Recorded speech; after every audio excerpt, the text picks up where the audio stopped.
Не сум сигурен дека е тоа пат по кој треба да одиме до наша автокефалност. Зошто? Се досега ние сме ги почитале сите канонски правила.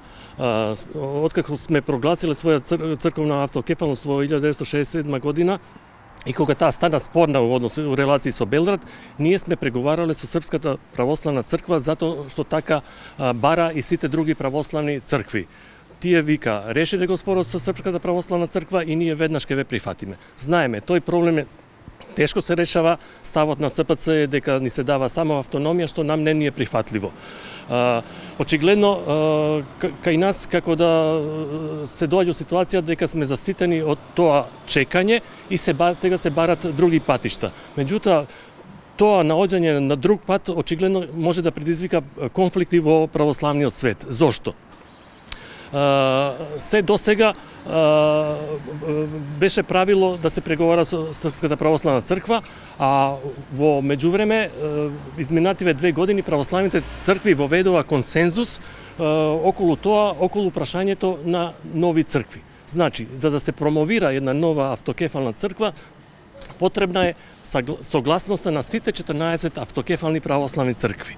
Овака, сега бугарската црква може да дојде у ситуација само таа еднострано да ја прогласи автокефалност на Македонската православна црква, со што ќе го наруши тој принцип на консензус. Затоа јас мислам дека ова барање нема да најде на одобрување посебно од страна на Руската православна црква, која сите овие години се бореше за воведување на тој консензус, за да го амортизира, за да ја амортизира улогата која што ја има Вселенската патриаршија во православниот свет, односно таа да не дојде у ситуација да ја прифати автокефалноста на Украинската православна црква, која што нели бара своја црковна самостојност. Значи тој принцип на консензус е воведен, тој е владеачки. И јас не сум сигурен дека бугарската црква ќе ризикува да го наруши така.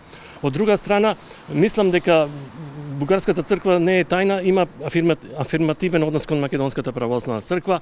Кога беше пред 2 години поглаварот Стефан во Софија, он беше примен како поглавар, не служеше со бугарскиот патриарх, меѓутоа цело време во олтарот седеше заедно со него. Односно третманот му беше како вистински поглавар на една православна црква. Што значи дека бугарската црква има симпатии кон Македонската православна црква и ја поддржува на незиниот пат. Мислам дека може да се издействува некакво подобрување, подигнување на степенот на меѓуцрковните релации, некој вид на можеби на некое заедничко сослужување, како што своевремено договорија Македонската и Српската православна црква во Калишта, кога рекоа додека трае спорот, додека не се најде финално решение, ние ќе служиме. Меѓутоа, таа опција потоа не беше прифатена од страна на Српскиот синод, иако нивните преговарачи го прифатија тоа. Значи, јас очекувам нешто така, меѓутоа не сум сигурен дека и тоа ќе се случи, бидејќи реакциите на Српската православна црква, веројатно и на Руската православна црква ќе бидат негативни во тој поглед. Затоа повторувам, не сум сигурен дека тоа пат по кој треба да одиме. Од една друга страна има една добра работа во ова, што на овој начин се праќа одредена порака кон Белград дека СПЦ не може бесконечно да го пролонгира решавањето на македонското црковно прашање. Сами знаете дека оваа генерација на владици мислам дека нема потенцијал, нема желба, нема волја, посебно таа постара структура во Српската православна црква, нема желба да се реши македонското црковно прашање, така.